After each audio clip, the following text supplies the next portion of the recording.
thanks, Rick. So welcome everybody to this month's, actually this current talk. We've been trying to do a monthly, but our frequency has dropped off as we have a hard time finding speakers. But we lucked out tonight with this great find by Brian and Rick working together. So again, welcome everybody. I want to remind everybody that the club is alive and well, even though we are having limited public events due to the current pandemic situation. But we are working on getting things going again at Foothill College. We're still trying to figure out exactly when and how we're going to be able to get public events going again, like a regular cadence with the Friday nights. But we can report that we are going to have a public event in honor of International Observe the Moon Night, which is coming up in October. So it's October 16th, I believe. And we're working with Jeff Matthews, the professor there at Foothill College. And we plan to invite PAS members with telescopes up to do an Observe the Moon Night like we've done it in the past. And we're still working out the details, but Jeff has actually volunteered to offer students to basically vet people coming in to make sure that we're all legit and meeting the college's requirements for vaccination status.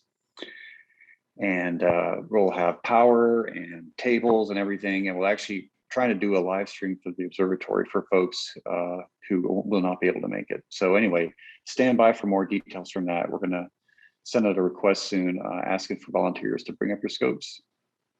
So with that, and one other final thing, just as a reminder, again, that even though the club is, our public events have been limited, we are still very much alive and well. And, we value your membership in the club and those who are renewing. Thank you very much. If your renewal comes up, please do renew. We know we've had some issues with reminders not going out. So we may work to get those reminders out manually, but again, thanks for all of you who are renewing. We very much appreciate it. So with that, I'm going to pass it over back to Rick for the intro. So yeah, thank you, Gary. I appreciate it. So actually, I'm going to introduce the person that was responsible for getting the meeting set up, Brian Day, who many of you know.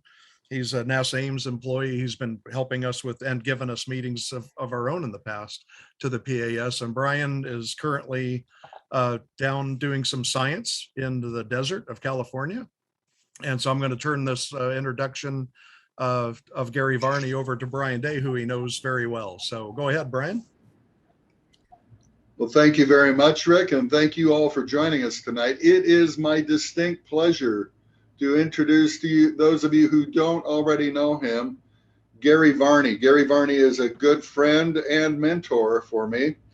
I have been in awe and wonder of Gary's lunar imaging for a long time. Gary manages the Amateur Astronomy Selenology project online, and this is a great place where lunar imagers gather together to share their results and their techniques and their frustrations and learn from each other. But I have learned so much from Gary. And then as I got to know him, I discovered that he is also an expert planetary imager, and his images are just absolutely mind-boggling. And later on, I got the opportunity to actually start working with Gary, and we worked in person there in Florida for a little bit. And I have learned a great deal. He is obviously very, very, very patient, as I have struggled on the steep part of the learning curve, but he is a great mentor to learn from. I will point out that we had Gary actually featured some of his images at a NASA Lunar Science conference. And the conference opened up with images that Gary had taken through his telescope in his backyard. And I actually had some of our top lunar scientists asking me where I had gotten these brand new LRO images. And I had great fun in explaining to them that these were not images from the Lunar Reconnaissance Orbiter. These were in fact images from that guy over there with his telescope in his backyard. So he does truly amazing work. And tonight he is going to share with us some of the tips, techniques, and secrets that he uses to awe everyone who sees his work. So thank you very much, Gary. It's great to see you again. Thank you, Brian. It's an honor to be here. And yeah, when they opened up that the meeting at Ames, and I'm looking at the screen and I'm watching, I'm like, boy, that looks like. I'm like, oh my God, that's my video that I did. I was absolutely floored. So, yeah, thanks again for the opportunity to be here. I've been doing this maybe 14, 15 years, amateur astronomy. So I'm experienced. Sometimes the word expert is used a little loosely. I think one of my chats recently with Brian, I told him the only thing I'm an expert at is knowing that I'm no expert. So, um, it's, planetary imaging or astrophotography in general is an art form. There really is no one set way to do this. There are a number of people that I've met in this hobby that excel far beyond my abilities, and I owe a lot to them. Um, One thing that I realized when getting into this hobby was, for the most part, a lot of people that are in this hobby have a pay it forward mentality, and they're happy to show, here's how I do this, um, and there's a few sticklers that are, I mean, in any industry or any, forum that, no, I had to learn this on my own. You need to figure it out on your own too. But I'm not one of those people. I'm happy to help. Um, I try to conduct myself as the person that I was hunting for when I got in this hobby. That I wish I knew that I could bounce things off of, ask questions. So I try to be that person. That's how I kind of give it back, pay it forward. So, um, but I did put together a couple videos of how I process. I have a few telescopes here at my home observatory, which technically is my garage, but my primary go-to is my 11-inch Celestron C11. It's an Edge HD, and I'm a Terminator junkie when it comes to the moon. I really like looking at the features that are with the long shadows and the terrain. It just stands out. It's mind-boggling, and aperture and focal length. It's you literally fly through space and time, the distance from the Earth to the moon, and just I enjoy looking at that so much. And then I realized, how could I share these views that I see with people? And then I started getting into, got myself a little cheapy planetary camera from Orion, and from there I just took off. Acquired several cameras since then, multiple telescopes that I have. And so the hat here, Brian and came on, and he had his hat on. So in homage to him, I went out and got my hat. I don't typically wear this, but in case you're wondering. So what I'd like to do first is I'm going to go ahead and share my screen, and I'm going to show a video that I put together just recently. This was last weekend, actually. I was out, fortunately, and I had some good seeing, and Jupiter was up late at night, or actually very early in the morning. And so with my 11-inch telescope, and this is with, let me see here, I have to, got to do a couple things here before I kick this off. I just got to make sure I'm sharing my audio to hear this. Where's the pause button here? Just bear with me 1 second. And there is my little screen sharing here. And also mute myself while I play this too. So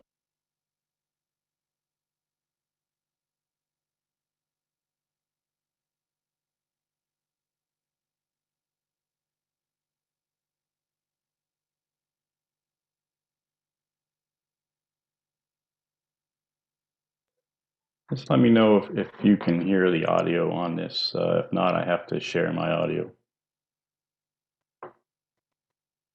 This is a capture from August 29th.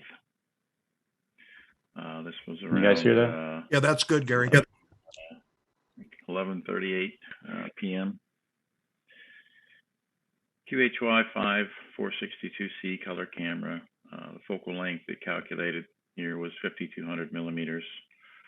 1920 by 1280. So this was the full ROI of the camera. Shutter speed was 4.846 milliseconds, and gain was at 37%. So here's a playback. So this is the live view. And over here on the left, you can see this is Europa, Jupiter, of course, Ganymede, and Io. Seeing was average to above average, still kind of fuzzy, a little watery.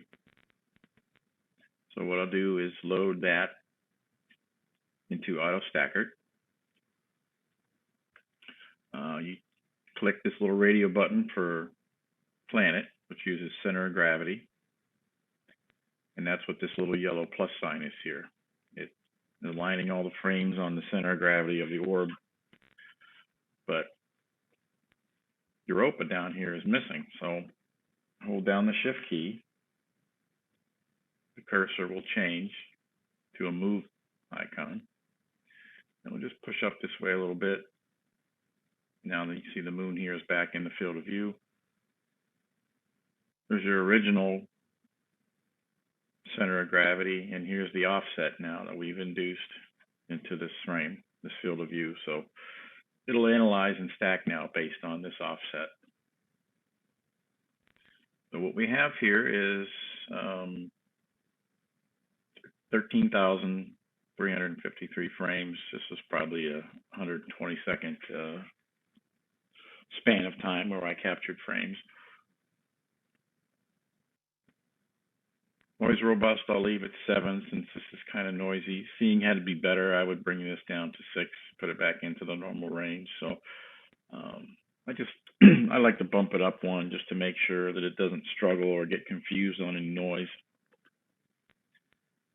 So we'll go ahead and let this do the analyze, buffering and analysis process.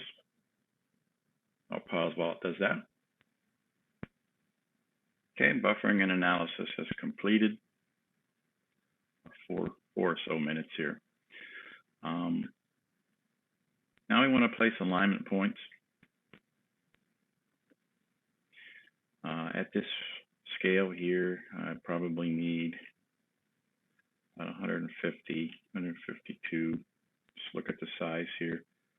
Maybe a little bit smaller.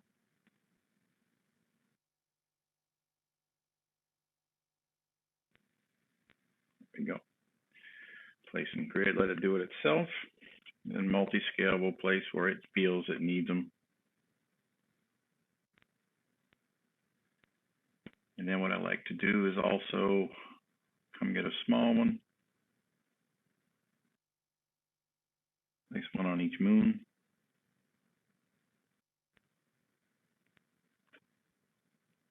Now, I don't like to keep anything below 50%, this line here. These are the sequence of frames as they've been rearranged through the analysis process. So they start to drop off in quality below 50 right around in here. So I hold down Control, click, and it's placed a marker here at the 63%. So I'm going to keep the best 63% of these, what was it, 13,000 something frames in the stack. Make sure RGB align is checked. I don't do sharpen. It'll do a sharpened image for you, but I like to apply and control the level of sharpening that I do. But I definitely want RGB align to be turned on, and click stack.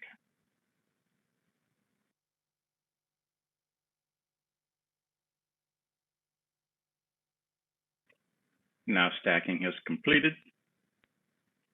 You can see here that these different segments of the process have completed and the time it took for them. So now we want to load that stacked image into Registax to do some wavelet sharpening. All right, so here we are in Registax. Go ahead and click Show Full Image so it backs it out. You see the moons here along with the planet. Now I'll go ahead and press the first couple of levels, just push them all the way. See what we got. Let's see, we've induced some noise here in the image. Just do a few clicks up on the denoise. It's gone away. Sometimes I like to check to see if we can increase the sharpening levels that are being applied. Might be a bit much.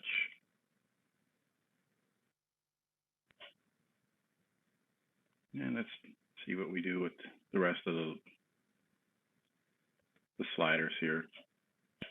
As long as you have good data, you can really push these. If you have weak data or you have not stacked as many frames, you will start to get distortions if you go high like I've done on all these. You might want to be, maybe like push the first level high and then the rest would be a lesser value, closer below 75, below 65.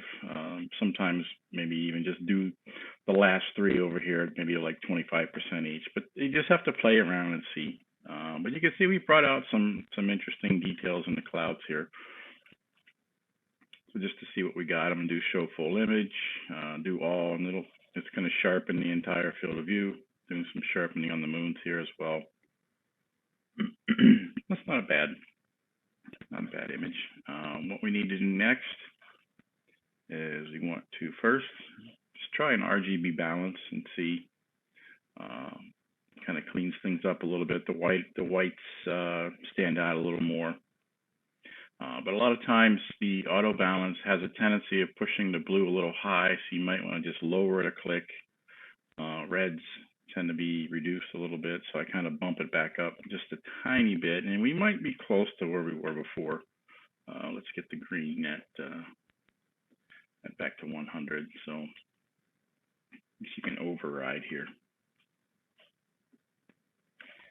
And then you don't need to do an RGB align because we've done that in auto stackered, but if you want to do it again, you just click here, you size this box out to engulf your target, and then once that's done, come up here and click estimate, and this will do a couple of passes down here, but I don't need to do an RGB align again. It's a little redundant. So let's do all again. And that's applied all of the sharpening and balancing into the entire field of view. Save image, and then I just add REG so that I know what process has been done at the file where it was saved at. So now we're going to load this into Photoshop and do some final cosmetic tweaks.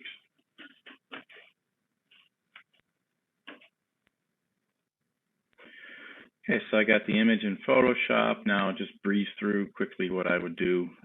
First thing I do is check levels. Depending on the quality of your data, you'll start to see some anomalous noise here in the dark, the black space. I'll have to really push this high to bring anything out. And I just use this first slider and I go a few clicks just to filter out, crop out that unwanted noise. Push this back down to 100%. Just helps you to get some artifacts out of your image that'll pop up. Next quick thing to do would be to go into Camera Raw Filter.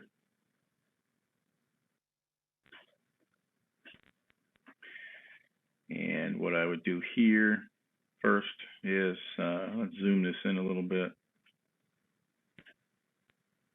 Push the black levels, which kind of help. Texture now, a little bump in texture to help bring out some of the details in the cloud bands. A slight bump in clarity. Don't want to overdo it because it'll start to blow things out. Dehaze, maybe just apply a little bit of that. Vibrance, push it up a little bit. Saturation, I usually do about double. Then if you want, you can fiddle with the white levels. Shadows will help you with how good of a limb you have, because it has a tendency to fade away a little bit. Because I mean, the planet is round, so it's going to be if you're focusing on this part of the planet, this area is back here, or just slightly out of focus because of the Jupiter has a big diameter to it, so big sphere. So highlights, maybe just a little contrast. Don't want to overdo it on contrast because you can see if you go to the extreme what happens. Other direction kind of gets gray, fuzzy, soft. So just a hint of it. Exposure I leave alone. So now it's applied those. Go to noise, do a despeckle. This pulls out some artifacts. Then I typically then go to Smart Sharpen and try to just put back a little bit of what a despeckle, denoise is going to take out. It kind of hinders the details a little bit. So it's the very mild Smart Sharpen would put some of that back in. I'll do a radius size of a half a pixel diameter. Reduce noise to 0 so you could see. If you start to bump this up too high, you see now noise starts to appear in the image. You don't want to over sharpen things. Some people, that looks good too. I don't know. It seems to be just noisy, coarse, and overbaked, overcooked. And just do a mild denoise. You could fiddle with lens blur or Gaussian blur. Again, depending on your data, one might look a little better to you than the other. But the lens blur to me typically kind of helps keep a sharp edge on the fine details. Just go one more higher and apply that.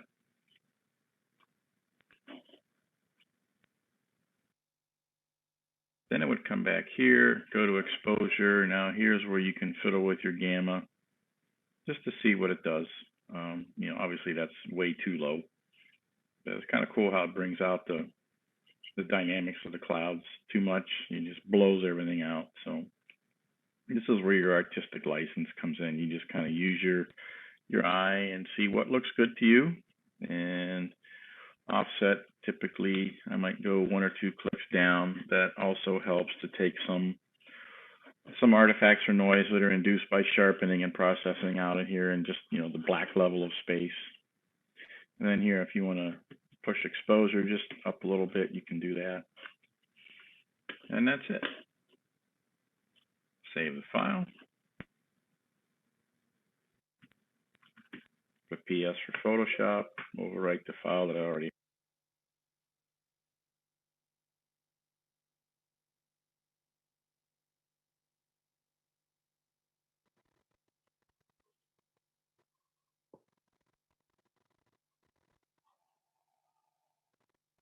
What did anybody think about that, or any questions on that very abbreviated glance across what I do? That was great, thanks. Do you ever subsample your image so that you can make a bigger enlargement later? And if so, when do you do that in the process? Usually, what I do is when I image, I have a 2x Barlow that I'll use, or depending on the scene conditions, I'll use. I also have a TeleView PowerMate, like a 2.5, which is it's like a level above a Barlow. It's got a little more optics in it. But rarely do I shoot at native focal length, and sometimes, like in auto staggered, you can use the drizzle feature, which will enhance it and blowing up. I don't typically do that. I like to try to keep things in the same, the same range that I do when I capture. Is that am I answering your question correctly there? Yes, thanks. Oh, okay. Yeah, now on the moon though, sometimes I'll shoot if I want to do wide field. I won't use a Barlow, but again, I like to go after the fine details and some of the really craters inside of craters. Brian has challenged me a couple times to get some features on the moon, and I have another video that I'll play. I actually show how I pretty much the same process that I just did there on Jupiter. I do it on a lunar capture, and Brian had challenged me to get first was Horseshoe Crater, which is in Mare Crisium, where I think the Firefly mission is a potential landing site, and I'll let him elaborate on that a little bit later about what happened with that image that he challenged me to get, and I got it in questionable seeing too and I had I think a 3x Barlow, so I was in some serious focal length there. Um, and then another challenge that he's thrown at me is to try to get. There are two volcanic domes that are in Lacus Mortis, the Lake of Death. So I'm waiting. I missed 2 windows on that now, thanks to seeing. But you got to wait every 2 weeks, sometimes 28 days, before you get just the right terminator alignment to come back again. So, was there any other questions on the Jupiter process? Yeah, Gary, this is Brian. You talked about in AutoStacker using the RGB align, which is useful, of course, when you've got chromatic aberration and getting your red and green and blue images to all come together. Mm-hmm. Can you talk about when you would use that versus, I know there's a hardware tool out there that you can also make use of to kind of help with that kind of chromatic issue. Yeah, the RGB line, if I'm shooting with the color camera, I typically like to leave that turned on in AutoStacker, because if you don't, sometimes maybe out near the limb, you'll see maybe the edge of the rind, the edge of the limb might have blue on maybe the western side, and then you come over and on the eastern side, and maybe the fringe has it's either like red or purplish. So I like to do it in AutoStacker, and it kind of takes the channels and lines them back up. Registax also has that same feature in it, so it's like I mentioned in the video, it's kind of redundant if you do it in one or the other. But from what I've seen, it just helps, because even if I use an atmospheric dispersion corrector, which helps to combat against altitude, because the atmosphere does bend the light. So the ADC will help using a pair of offsetting prisms to unbend the light, and that also helps too with getting some of the channels that are just slightly out of alignment. So I think that Jupiter capture that I just did in the video, I did have the ADC in there. That may have even been with the Teleview. I can't remember. It was a couple weekends back, and it was like 2 o'clock in the morning. I probably had one eye open when I was doing it. So was that what you were looking for as far as an explanation, or I don't know that software. Yeah, so the RGB align is an adjunct to the atmospheric dispersion corrector. So you've got a software solution and a hardware solution, and they can work hand in hand, it sounds like. Yeah. I mean, it's a tool. You can try it. That's what I like about AutoStacker too, where where I went in and I did control and I clicked on the quality graph, and it put up in the little first window, it picked whatever percentage that was. But you can also, I think there's 4 windows there, and you can maybe go in the first one and say 25%, then go to the next one and say 50, then go to the next one and say 75, and it'll actually stack 3 separate images for you. So when you first start to use the software, That's a good way to experiment to see, hey, did I put enough, data enough frames into the image, or did I put too many? Because if you start to stack some of the lesser quality frames, seeing, unless it's really pristine, it's just like water, it kind of fluctuates like this. And if it's really bad, the image will fluctuate too. So that's, the lucky seeing. You're trying to grab frames that are when the atmosphere is at that that most flattest point. I think I did a video once where I used a swimming pool as an analogy. If you got a little pool of water and it's perfectly calm, perfectly flat, and the water is pristine, and I threw a coin in the water and it's like, yeah, I can tell there's a quarter at the bottom of the pool. Water might have been maybe 2 feet deep. And you can tell, you could see that it was on heads. And then, all right, now the wind starts to blow a little bit, and now you get these little ripples on the water, and the coin will just sit there and kind of distort. Well, when you're capturing, it through the atmosphere, and then you stack it, it goes through and looks at all those individual frames and rearranges them from best to worst. So now you just take a segment of those frames that are during that time when seeing is kind of behaving, or when it's in between the crests of the wave, so to speak, and then you just throw away the rest of them. But if you stack too many of the frames, you start putting some of that fuzzy, less than desirable frames in there, you start to lose quality. So, but I try to get as much clarity as I can in the image without overdoing it, over sharpening. I've seen sometimes where people, to me, it looks like they have quality data, but they just took the sharpening and they just went nuts with it, and they ruined a perfectly good image. It's like, you baked the best pie you could ever think you can bake, but you left it in the oven too long and you burned it, and nobody wants to eat it. Imaging is the kind of the same thing, but it's an art form.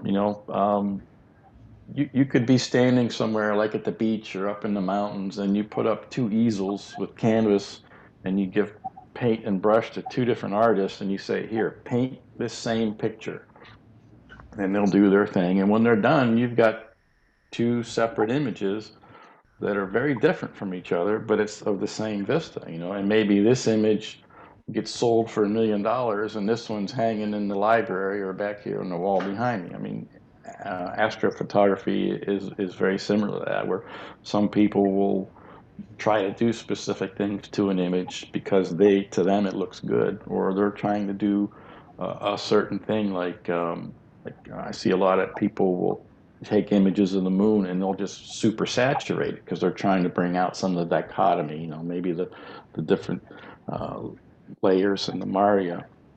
Yeah. So it's, yeah. Take that to a ridiculous extent. Yeah. So it's like I said, it's all in the eye of the artist, the person doing the imaging, and you kind of learn as you go too. You'll see. I look back at some of my original stuff that I did, and I kind of use it as a baseline, and it kind of cracks me up too. It's like, one of my first planetary images, I'm thinking, oh, this is great, this is amazing, and now I look at it, and it's like, man, you had no idea what you were doing. But that's part of the learning curve. It's, at first it's a brick wall, and then it eventually just kind of flattens out. And I kind of got the perfectionist gene from my father. He was like that. Anything he did, he's like, if you're not going to do your absolute best, you might as well not even do it. So I kind of keep that going, and I just try to get the best quality I get out of my images without overdoing it. But as you all are probably aware, the first thing for imaging is the seeing condition. If seeing is horrible, you're not going to have a very good image, But I just do planetary. The targets are brighter, they're much closer. So seeing is the key. Now, if you're doing deep sky, now you have transparency. So back to that pool of water, the water's nice and clear. If you take a bag of flour and dump it in the water, now it's going to get cloudy. So now the transparency is going down. Now you mix the transparency and the bad seeing, and it's just like, why am I even outside trying to image through this stuff? So maybe it's just a night that's better suited for visual, and don't even try to take any pictures. But you have to go out there and get your feet wet and try it and see what works, what doesn't work, experiment with the software, and again, see what works, what doesn't work. Hey, Gary, real quick, this is Rick Baldridge. Mhm. On Jupiter, since it rotates so fast, I know there's software that will do like a derotation, but if your exposure's, your video's only 2 minutes long, have you found that you've needed that? And or not? I know other people do use it. Yeah. I'll have to show you at some point here. WinJupos is one program. I think that it might be what you're referring to as the derotation. Yeah, Jupiter, something around 9 hours or so to make, one revolution. Um, I have some friends that they'll shoot, longer than 2 minutes, sometimes 2.5 or longer, but what the derotation does is, and it comes into play if you're doing monochrome imaging. So you do maybe, let's say, 60 to 90 seconds of red channel, and you stack that image, and then you switch filters. You do 60 to 90 seconds of green, and then blue, and then if you're doing luminance, which I really don't do, luminance is basically just what UV IR. Sometimes I'll do maybe some IR if seeing is questionable, 650 nanometer or sometimes 742, and maybe substitute that for the red channel data, which kind of does some interesting things to the image as well. But yeah, because the planet is rotating, WinJupos is similar to the stacking process where it takes, okay, here's the planet at say 1:30 p.m. Now here's the planet again as it's rotated some at 1:35, and then it just kind of does a derotation and realigns those frames back up. So and if you take enough images over a course of time, WinJupos will allow you to go out and produce a flat, like a rectangular image of the whole planet. It's just a square rectangular picture that shows the bands going all the way across, and then maybe over here is the great red spot. So I haven't done that yet, but WinJupos has so many features to it, and I'm still trying to get the warm fuzzies with that software. I think the latest image that I did with it, with my monochrome camera, I think is so far my best result with WinJupos. That's another thing too. I throw away more images than I keep, so my recycle bin's usually pretty fat, and I empty it often. But some people like to keep everything, and hey, I just took 10 pictures. Here's all 10 of them. And it's like, well, maybe these 9 you should have not shown me, and just give me the one that you had that was your best. But yeah, the derotation is it's tricky. It's a little takes a little getting used to for that software. But yeah, WinJupos is that application. Very helpful. So Gotcha. is that? Thank you. Oh, you're welcome. So did you you had other presentations like a lunar thing that Yes, you wanted to present to us tonight? I have another one very similar to what I just did there. It's for lunar processing, and I put this together. Brian and I did a couple of meetings together for the. Oh, somebody had a question? This is Ashok. Sorry, I had a quick one. Maybe Sure. this will apply to the lunar one also. Do you have, speaking of seeing, do you have any advice on how to set the shutter speed when you're capturing? Yeah, it's something that you can kind of experiment with. I think that Jupiter image, it was what, maybe 4 or 5 milliseconds. And I might go as high sometimes. It's all scene dependent as well too, to maybe up to 20 milliseconds. And then, if you push the exposure in one direction, you got to push the gain in the other direction. I try not to go too high on the histogram, because then now things will have a tendency to get blown out a little bit. You induce kind of some clipping into the image, and then when you stack it and sharpen it, it will exacerbate some of that too, where some of the white bands on Jupiter will just be blown out and clipped, and it's like once you do that to the image, you can't go back and undo that. So It's kind of a, just kind of hit or miss, experiment a little bit. When I first started doing imaging, I would maybe try, okay, let me do 7 milliseconds, and then I'll do another capture, maybe 11, and then 15, and then stack them all, and then look at them all and say, okay, well, this had this effect on the planet. This, this is too much. So it's kind of a just, get your foot wet or toe wet and just, experiment with the exposures. But the better the seeing, yeah, you can go a little bit higher, and that way, because the gain is going to introduce noise into the image. But if seeing is average to maybe above average, you go with a much lower exposure, but now your frame rate goes up. Like on that Jupiter image, I think it was maybe 13,000 frames. So you could even go a little bit longer and take more frames, but then you're only going to keep, a smaller amount of it. So maybe 25% or something. But that's where the signal to noise ratio kind of goes like this. The live view, it would look a little grainy, but once you stack it, now you have less noise and more signal. And then you sharpen that. So the more signal you have in the image, the more you can push the sliders in Registax. So if you have maybe if I would have just kept 1,000 of those frames, I would not have been able to push the sliders that high. It would have just been very coarse and granulated and looked like square pixels in the image. So, Okay, thank you. oh, you're very welcome. You're very welcome. Any other questions, or I can just go ahead and I'll start the. I was kind of interested in what cameras you use and if you use different cameras for different targets. Yeah, different I have an array of cameras. I have ASI, which is from ZWO Optics.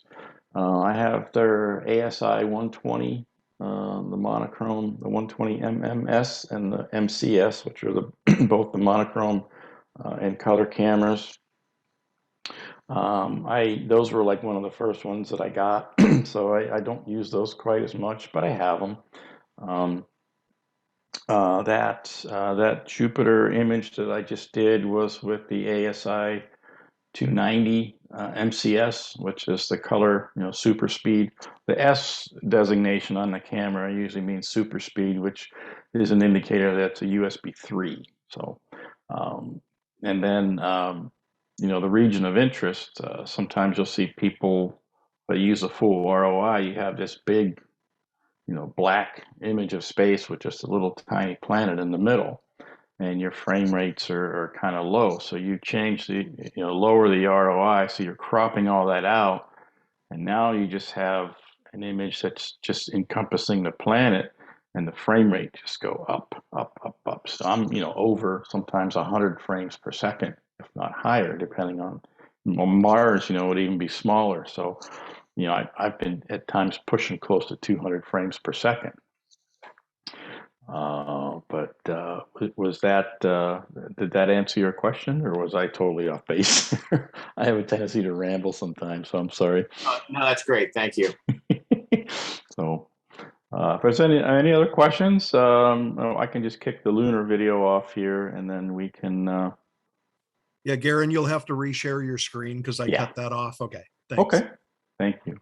So that was you. You're the wizard behind the curtain doing all that? I'm doing that. Pay no attention to that man behind the curtain.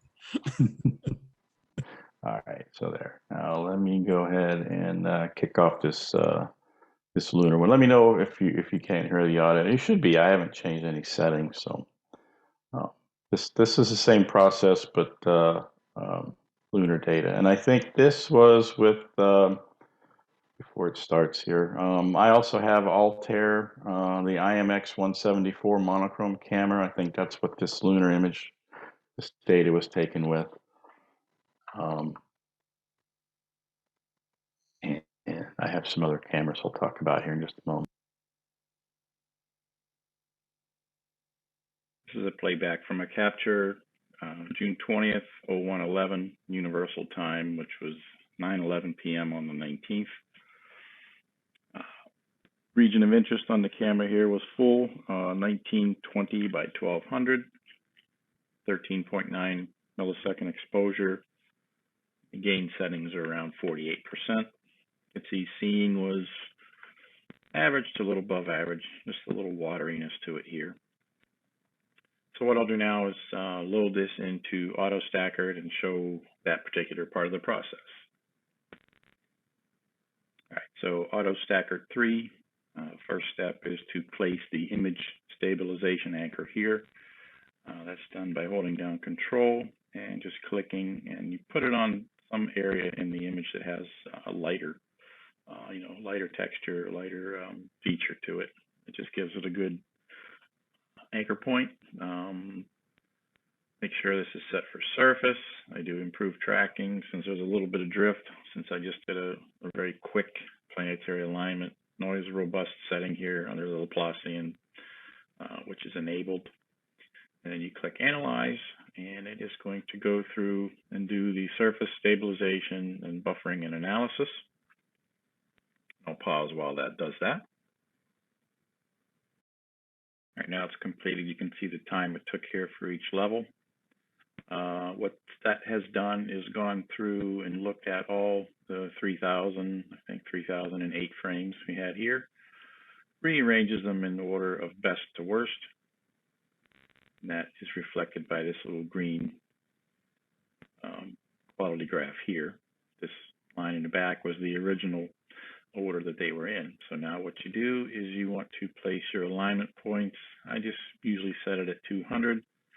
Turn on multi-scale, place in grid, and it'll go in and place the alignment points where it feels they're necessary. And then the multi-scale will place larger alignment points as it feels needed into the image to determine the best quality.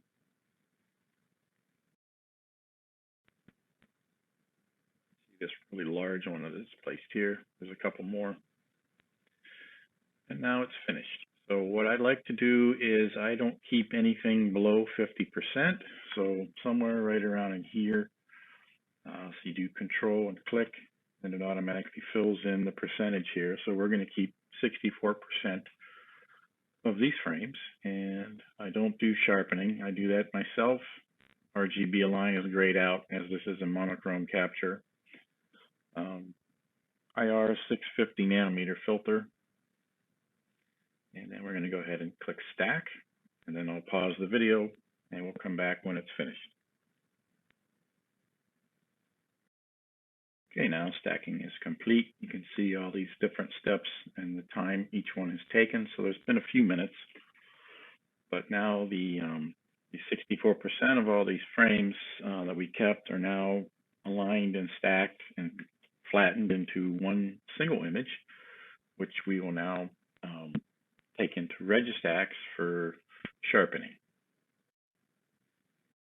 Okay, now we've loaded this into Registax. This is where you do the wavelet sharpening here on these 6 sliders here on the left. I have some preset schemas here, so I'm just going to load it. Setting layer 1 at 70. Denoise value of 20, and then layers 2 through 6 I have here set at 20. And you can see in this area where it has already applied the sharpening. Go out to full image and do all, and it's going to go and process the entire field of view. Zoom back in, you can see how nice it's cleaned up.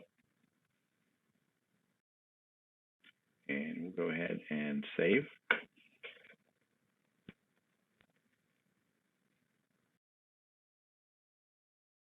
And now I'll show you the full image. Okay, now I have the image into Photoshop. You can see here there's some jagged edges that you get. That's an artifact from stacking. We're going to crop that out. But what I do first is grayscale mode, into adjustments, levels, and push this slider up. And then I use the first slider here, and I eliminate some of the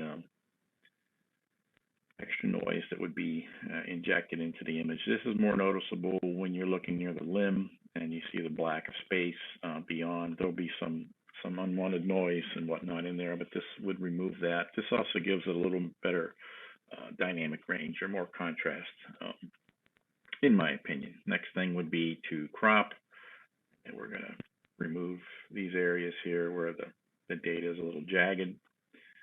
Let's recenter what we have in the field of view. Just real quickly crop. Next thing I do would be to go to camera raw filter.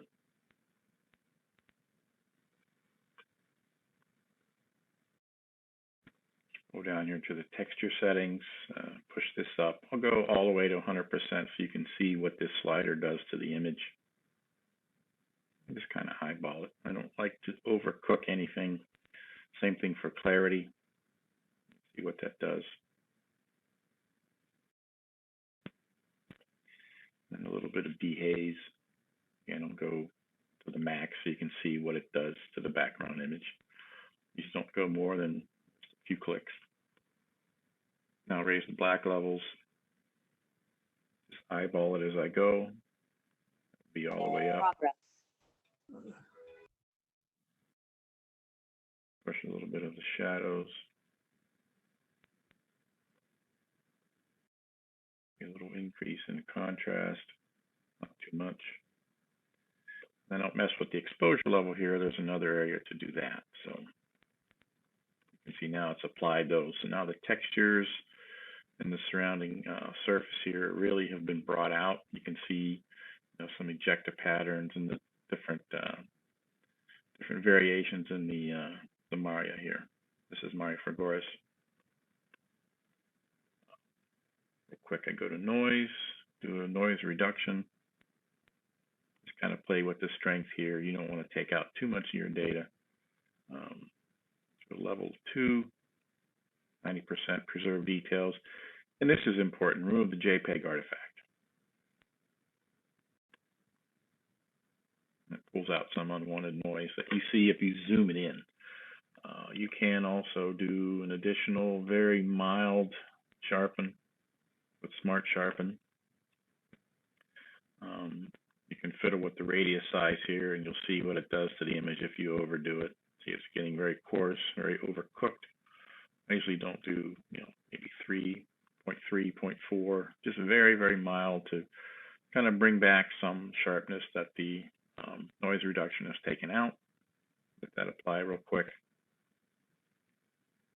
And then come back to adjustments. And here's where I mess with the exposure if need be. Gamma is usually very helpful so you can get the right illumination levels. I go for visual effect. Offset, usually I bump it down 1 or 2 clicks. And if you want to mess with the exposure, here's where you do it. But I like the way this looks now, so I'll leave it there and save the image.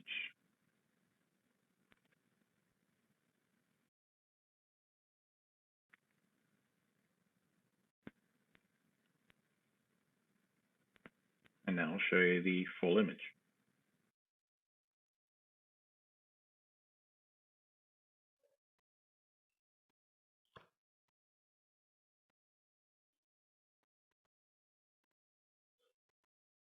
Pretty cool view there of Rgb Plateau and Valles Alps over here. Very, very dynamic. The moon is just,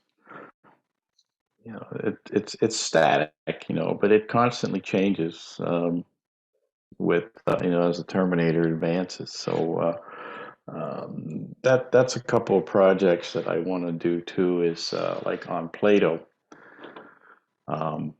You do a sequence of images over time, and as the angle of illumination changes, the shadows will grow in length or reduce. I think during the waxing phase, they'll shrink on the eastern side of the rim, and then in the waning phase, they get longer. But if you do a sequence of images like that, and you put it back into a video, you actually can watch them move and you can see the changes across the terrain. That's a lot of work, but those are just so much fun to do. Almost like doing a rotational video on Jupiter where you can, during a shadow transit, you watch the moon come across. But so what do you guys think about the doing that on surface data on the moon like that? Any questions? Yeah, Gary. Yes. Just quick. Well, actually, a pair of questions. Sure. What approximate focal length were you running at for that? Uh, And what capture software are you using? Yeah, that's with my 11-inch. I can't the focal length escapes me off the top of my head, but that was with a 2x Barlow, so that was probably up in 4,000 and something, 4,000 and change focal length. I'm trying to just remember. It's late here. What is it? 11:30 my time. So It's okay. I I think was just 23, 24, something like that millimeter is the 11 native. and So 2x. yeah. So with the 2x Barlow, you just multiply that times two.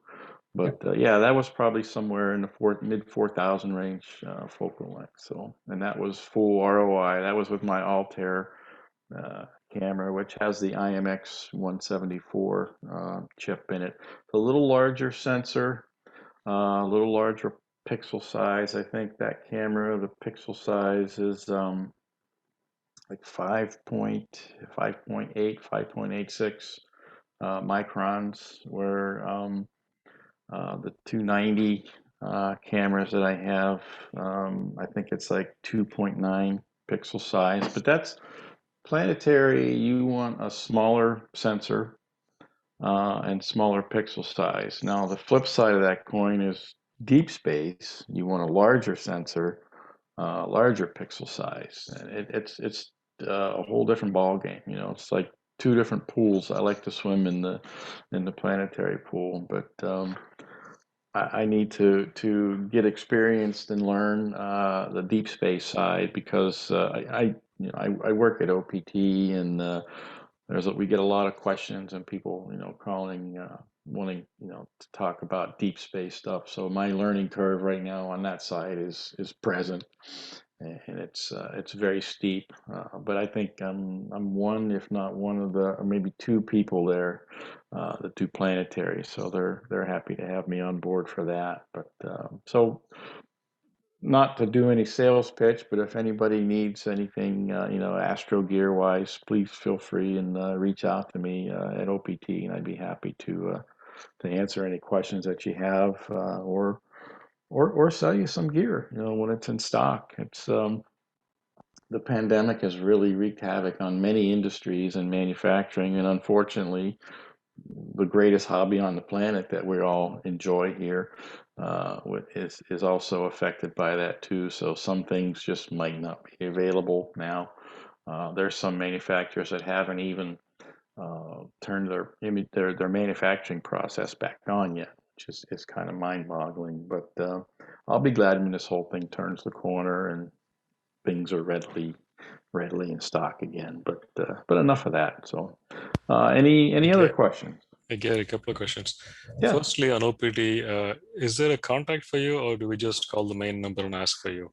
You could call the main number. I think the auto attendant gives you an option. I think one is for sales, two is for customer service, or it might be back, the other way around. You can also just email me. My email address there is easy. It's Gary, Gary at optcorp.com. Mm.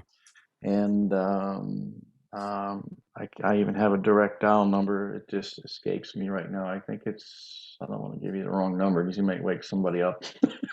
But just That's call, okay. call and ask. I'm the only Gary there That's fine. at the moment. So, but email me. So yeah, I'll be happy to help. And then if I can't answer any questions, we have quite an impressive team there, very talented team in the company. So there's a lot of people behind the curtain that are very knowledgeable. So if I can't answer a question, I can bounce it off one of the other guys, and it's a lot of fun working there.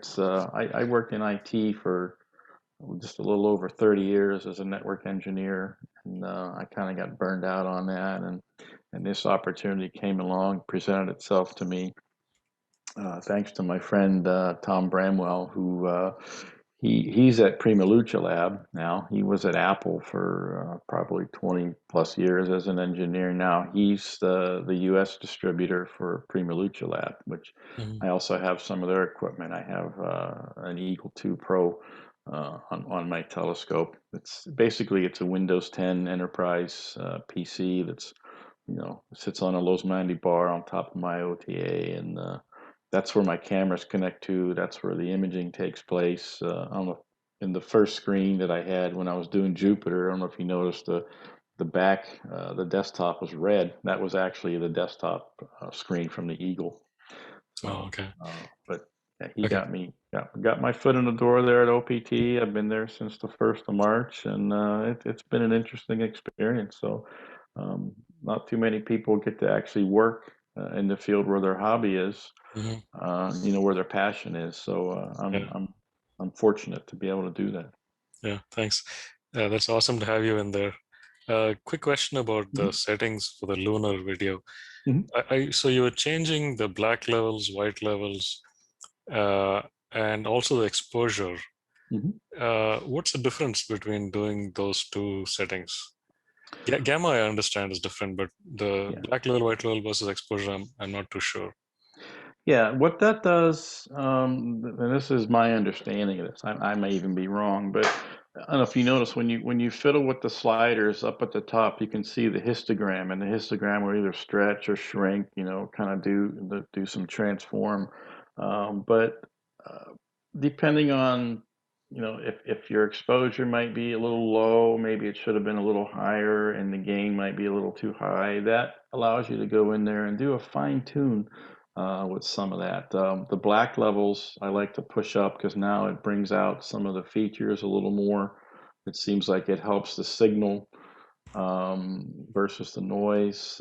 Where if you take the black levels and lower it, you'll see the image starts to get a little grainy, a little charcoaly, and kind of speckled. So I just do it by eye, and I'll just kind of eyeball it and move it up and down and watch what it does to the image and say, okay, it's a good to experiment like that. And then what was the other one? The highlights, the highlight levels.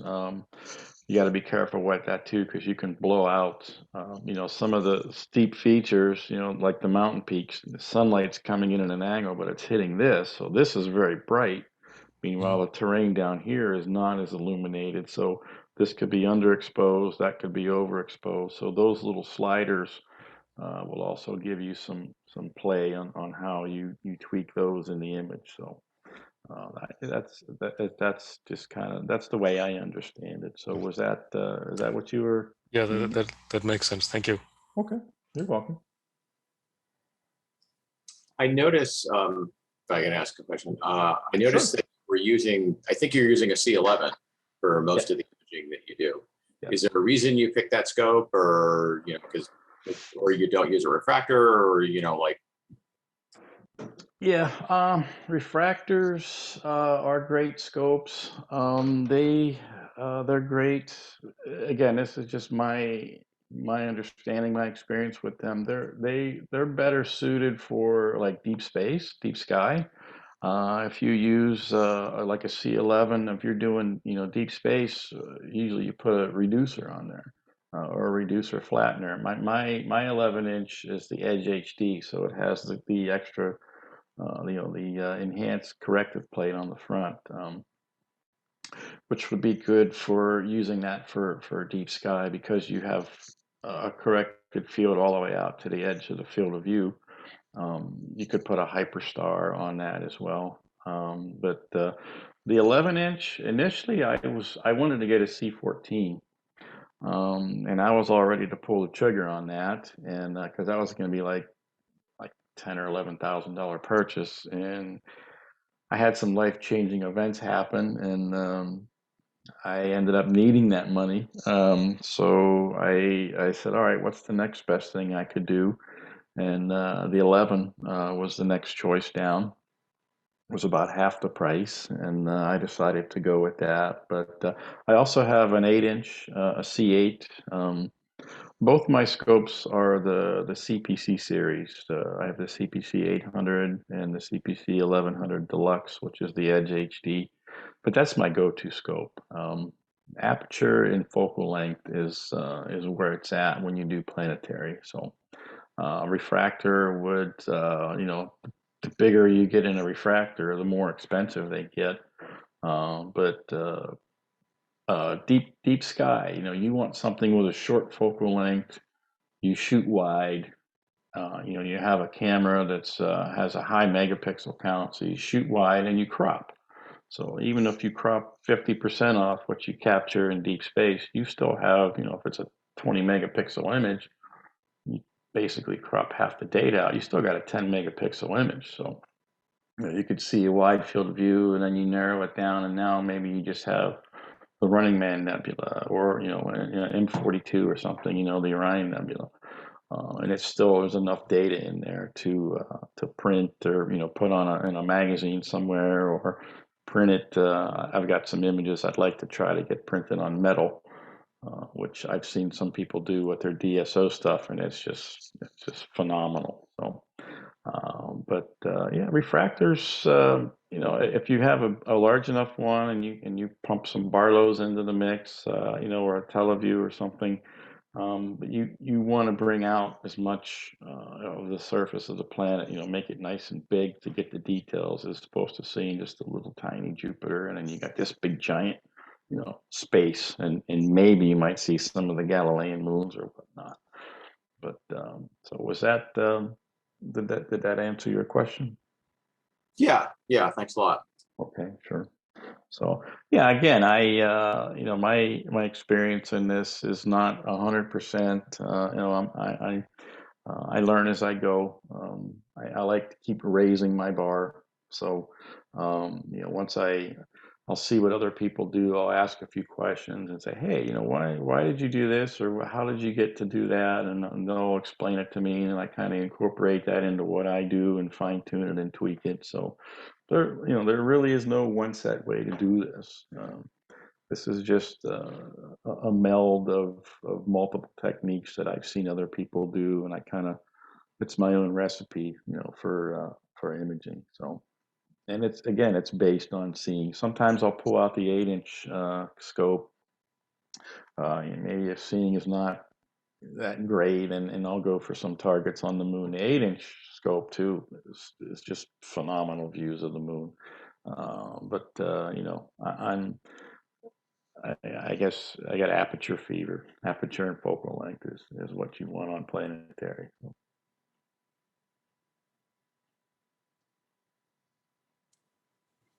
All right. Do we have any other questions Hey, for Gary, can I Gary? ask you one more? Sure. Sure. Go ahead. Sure. Ask So, away.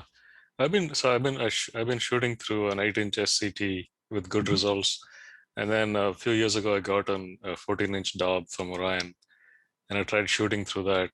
The tracking on that is kind of creaky, and it's a truss design, so it vibrates. So I just stop the tracking and just shoot by letting the image drift across the screen, and then when it gets to the other end, I just pull it back and let it run again, assuming that the analyze and sorting will take care of the bad images during the pullback. Yes. I've been consistently getting really poor quality images from the 14-inch and Dob, and much better on the 8-inch. Wow. Because there could be a lot of things going wrong. But do you have any opinions on shooting without tracking? When I first started, I think at one point Brian was at Orion, and my first scope that I got was an Orion XT8, which is the 8-inch Dob. It's basically a scope that's meant for visual. But I built an EQ platform for that, so I put the Dob on it. So now I had up to an hour of tracking with this scope, for visual. And then I says, well, how can I share these views? So then I started taking pictures through it. But before I built the platform, yeah, I would do the same thing. I would say, like, I want to do some imaging of Mars. So here's the field of view. You know, Mars is down here. I move the scope, and then I wait till the Earth's rotation. Okay, now I have the full disk of Mars in there, and I start to capture, and I'm capturing frames, and it's going up, up, up, up. It gets up near the other field of view, and you stop. The stacking process is gonna take that into play, and now it's because it's using the center of gravity to align the frames. So yeah, your frames would be, if you play them back, you'll see the border of the frame, moving around, but the target is in the center. So Right. the stacking will be your friend on that. Mhm. So even if there's some drift in the image, sometimes I'll bump mine and bring it back into the center. And as long as the target is within the field of view, you should be fine. But yeah, I have a friend that has a 16-inch Dob. It tracks, and he takes some just phenomenal images of Jupiter. David Carlish. And you probably, if some of you are online, you might see some of his stuff. He's probably maybe 10, 12 miles away from me. He's down in Miami, closer to the beach. So, yeah, I mean, a Dob is a heck of a tool to do some imaging with. So, but that's odd that, I mean, you said you had some tracking issues with it, or, I don't, I capture without tracking, because when it tracks, it's a little jerky, and I feel the vibration would be almost not worth the tracking. yeah, you get So, some smearing in the image. Yeah, I just feel. Ashok, if Mhm. I could add one idea, one of the things when you're working with a Dob like that, it's Mhm. typically a fairly fast focal ratio Newtonian. Mhm. And one of the things you're going to find is that you will have coma rapidly increasing as you get away from the center of the field. Mhm. And so the result is, as Jupiter moves across your field of view, its Right. quality is going to change dramatically. Ah, So it'll be really sharp in the middle, but as it gets away from the center of the field of view, coma is going to start coming in. And so if you're going to do something like that, you is a coma are corrector. really going to need a coma corrector at the Ah. very least. That is, thank you. That is a great, I never Yeah. thought of that. Yeah. Okay, that's a great suggestion. I will try that. Thank you. And, yeah, thank you, Brian. That was a good point. But too, also, with the bigger scope like that, if your scene conditions are a little questionable, the more aperture, the more focal length you have, the more you're magnifying the mess in the sky too. So, where the 8 might perform a little better. It's a little more forgiving under some scene conditions than maybe the 14 might be. And that was also something I took into consideration too. When I was looking to get the C14, it's like that might also limit the number of times I could go out. But the area of the country that I live in down here, in Southeast Florida, I have some pretty decent seeing more often than not. I mean, I'm sure there's a number of people that are in this hobby that live in other areas of the country where they wish they had, their best seeing conditions. Might be something I would never even want to go out and image in. But hey, you have fun. Do the best you can with the equipment that you Right. have. Right.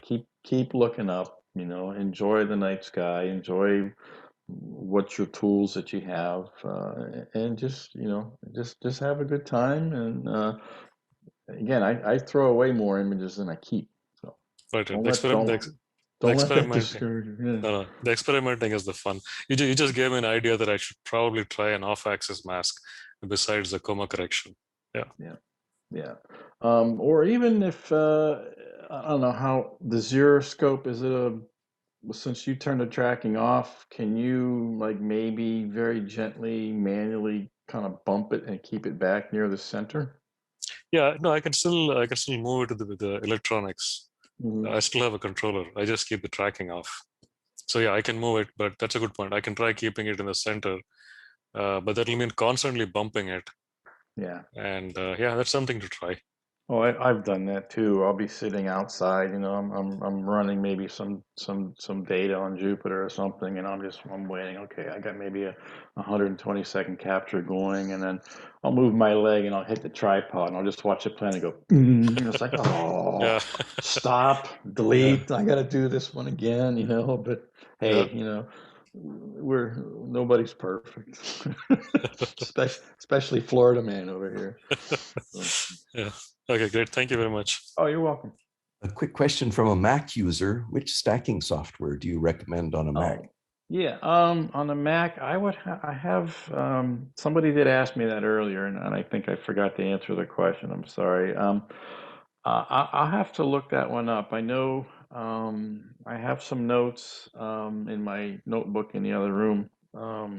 They're just not coming to my mind right now. But the software that I use for the capture, I like Fire Capture.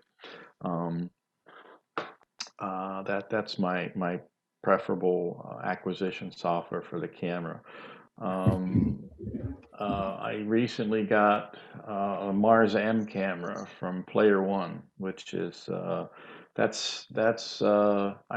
the ZWO 290 MCS that I did that color Jupiter image with. So I've always wanted to get the same pixel size, the same imaging chip, which would be the 290 mono. When I was looking to get it at the time, it wasn't available, and then Player One, I saw that they had it, and so I ended up with that camera. And I have to use the latest version of Fire Capture. There's a beta version out there because it recognizes that camera.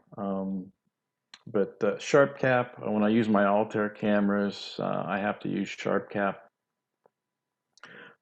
because I think the proper term is the SDK, the software development key or something like that.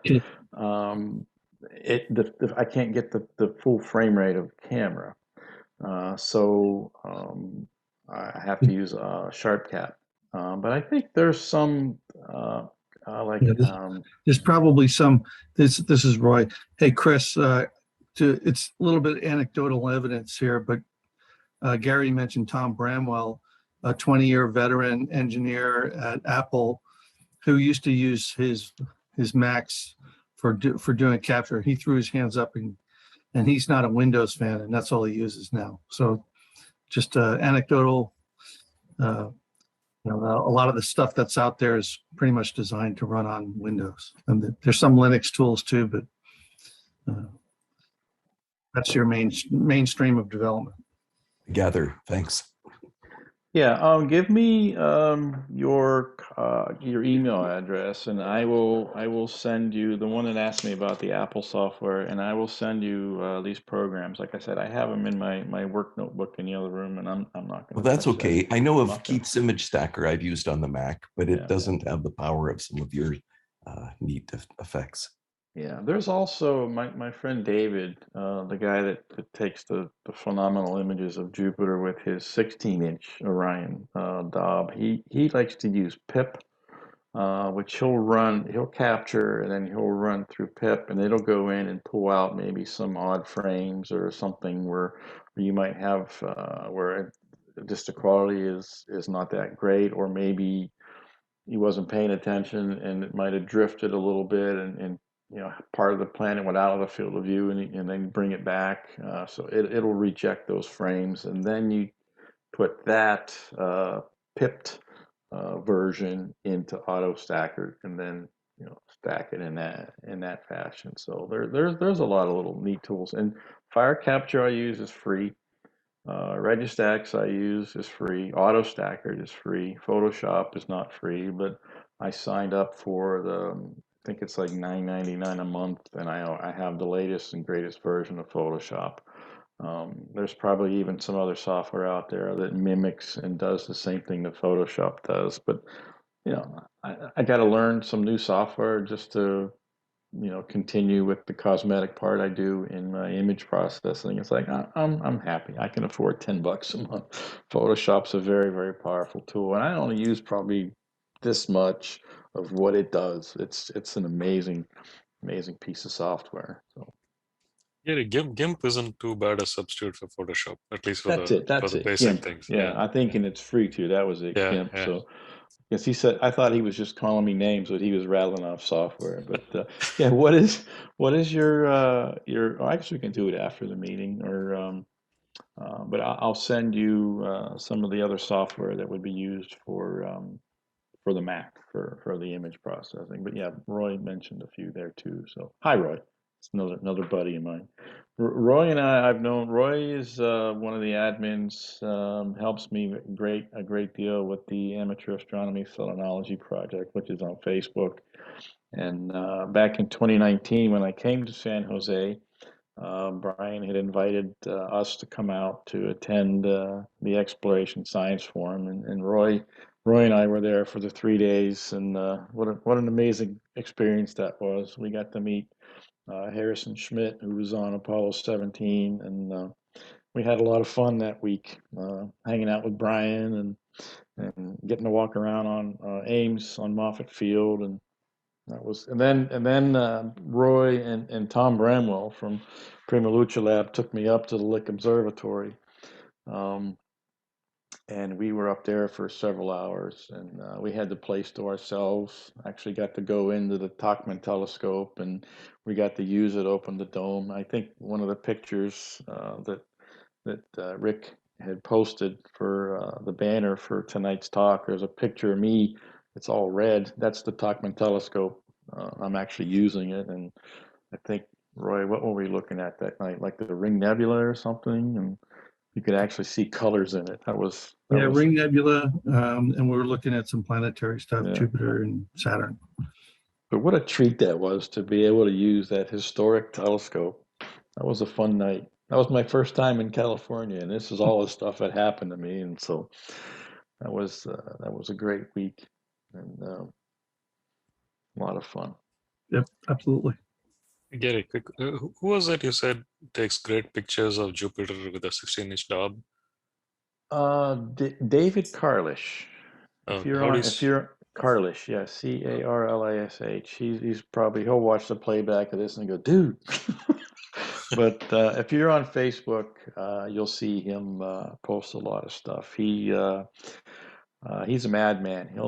He works from home, as you know I do too. But he's out a lot more often than I am, and he'll try, and he's a great red spot addict. If the GRS is out, he's out there imaging, and he'll just go through terabytes of data. And he'll use WinJupos that we talked about earlier, and he'll put some really just jaw-dropping, very sharp images of the planet. And I learned a lot from him too. So he and I share a lot of things back and forth. But that's what you do. People that are in this hobby, I've made some amazing friends. I mean, people that are in this meeting, I've met through this hobby. And you know, when I first started this, never in a million years would I have thought that, you know, I would have had some of my stuff being shown in NASA, doing a meeting such as this with you fine people. It's just, it's such a rewarding and enjoyable hobby.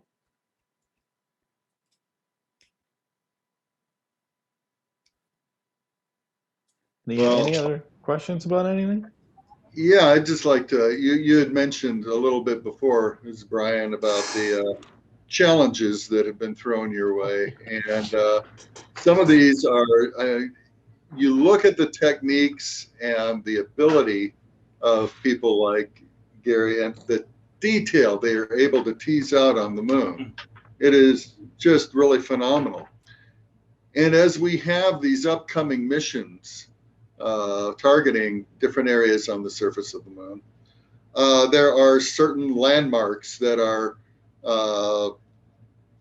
destination spots that we are really targeting, and a number of these are areas that, you know, I can see in great detail in Lunar Reconnaissance Orbiter images, but are features that I've never ever seen in any kind of terrestrial imaging. And so the question has come up, you know, well, can these actually be seen from Earth? And so I have tossed some of these challenges Gary's way, and he has yet to fail on any of them. And the really cool thing is you get people who are planning these missions. And so, for instance, the Horseshoe Crater, this beautiful breached cinder cone in Mare Crisium. And this is the site for one of the commercial lunar payload services providers. It's going to be carrying NASA experiments to Mare Crisium.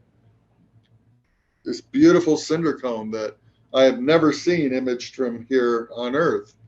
And so I tossed that to Gary, and he got it. And then I sent this back to the people who are actually planning and targeting the mission, and they were blown away. And my God, yes, that's it. That's absolutely it. And so that's exciting. But even I think more exciting is, we've got coming up the Viper mission, which will be this robotic rover at the south pole of the moon. And the lighting conditions at the south pole of the moon are really, really challenging.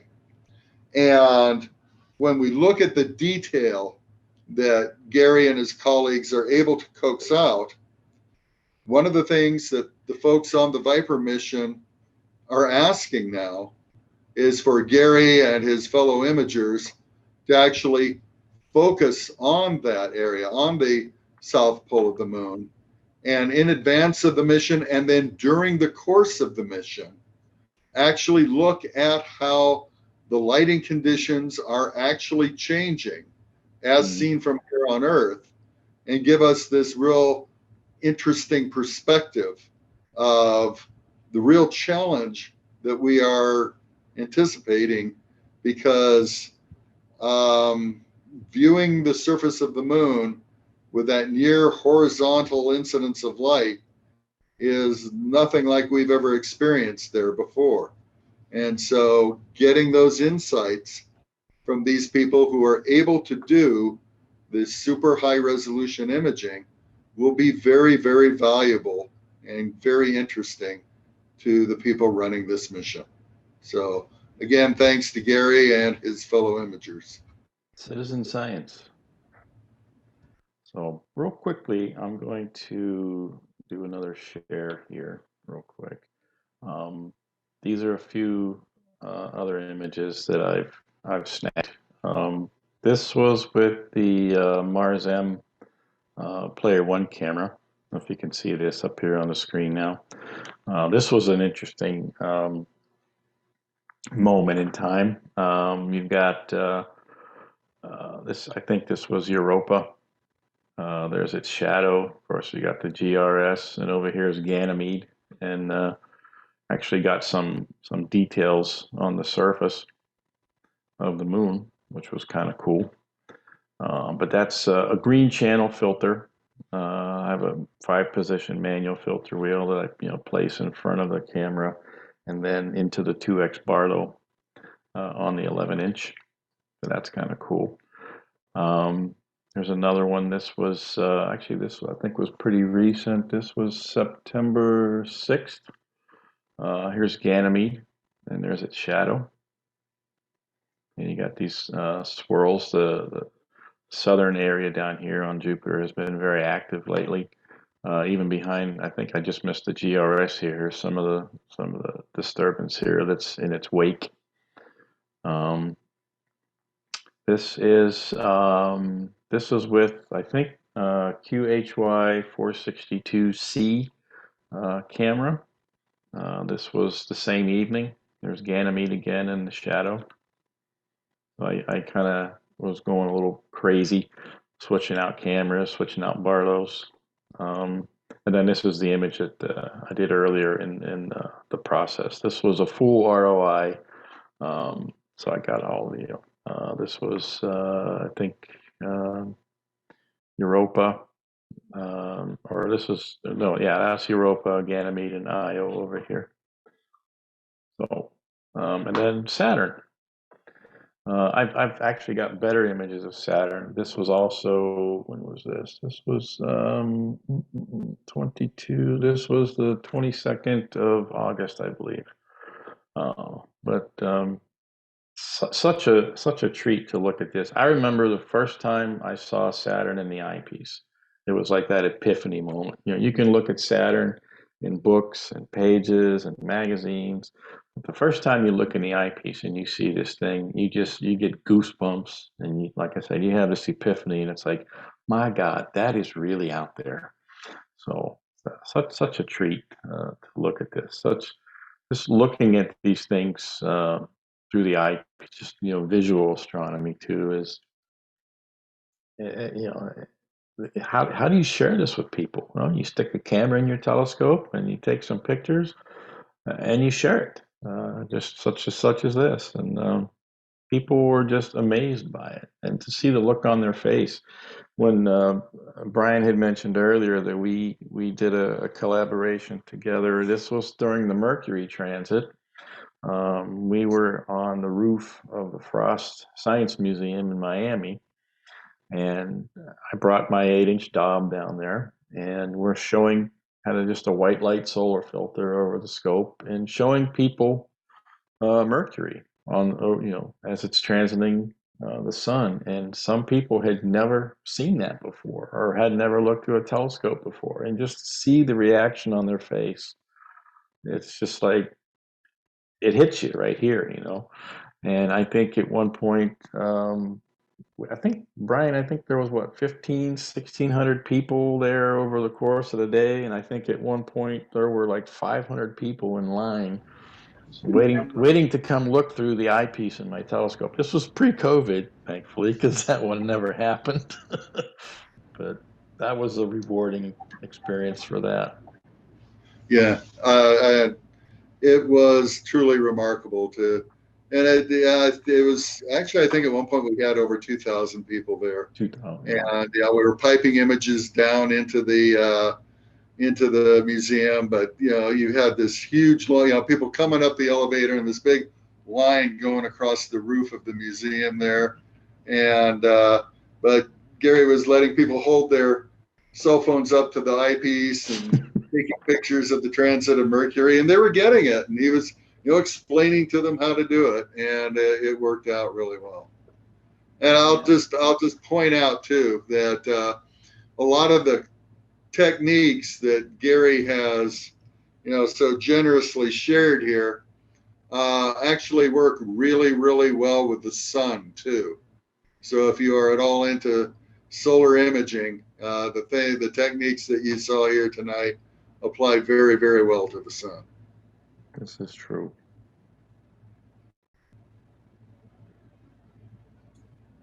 Yeah, All Brian, right, folks. Brian go ahead. I said Brian has been really getting some amazing hydrogen alpha images of the sun, and it's good to see him progress, and I just smile when I see him post pictures. I know he's doing the same thing when he processes them. So, and then Brian, you were saying you were going to go. There was another filter you were interested in other than hydrogen alpha. That's going to be your next. Yeah. Calcium K2. That's it. Yeah. Yeah. I look forward to seeing those. So, sorry, Rick, I didn't mean to cut you off there.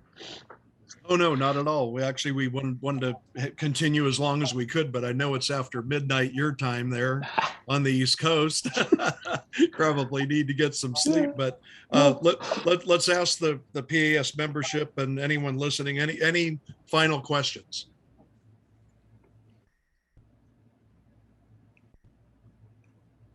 Maybe they all fell asleep. I think we're done for the evening, and on behalf of the PAS, Gary, and thank you to Brian, but I wanted to thank you for a wonderful talk. This was great.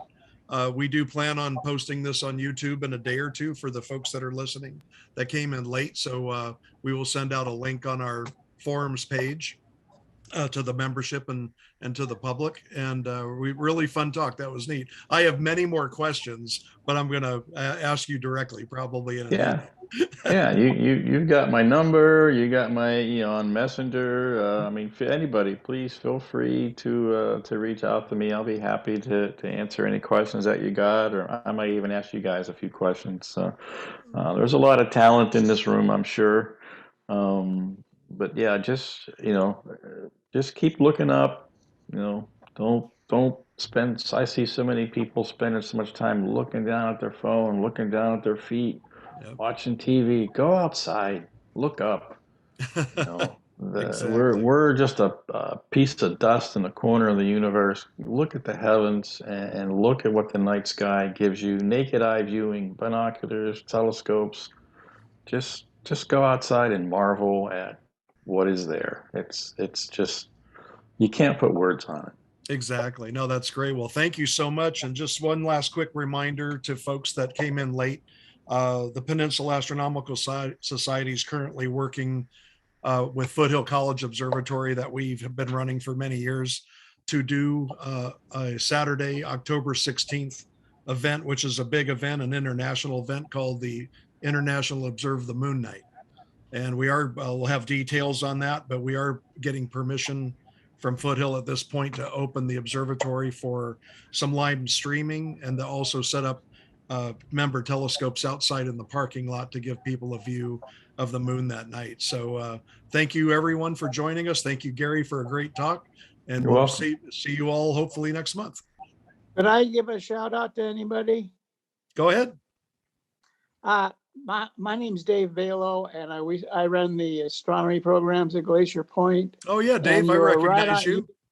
You were right on when you said that people, when they come up and look through a telescope under the right conditions, back at Glacier Point, they're just unbelievably happy. And their first look of Saturn and whatever, yeah, it's great. So I should do a shout out to the members.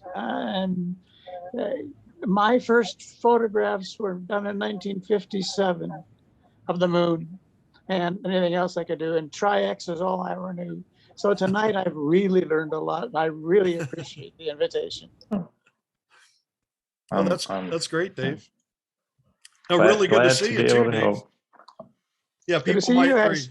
Yeah, it's fun to see you, Dave. It's been a while. I mean, we used to go up to Lake Glacier Point with Dave many years, our astronomy club, and we're still planning on doing that again after COVID gets over. We get back up on the peak again. But great to see you, Dave. Pleasure to see Nice you. to see you all. Nice to see you all, and thank you for the invitation. Thank you. All right, folks. So we're going to call it an end of the evening. And again, Gary, thanks very much. Really appreciate it. My pleasure. Thank you. All right. Take care.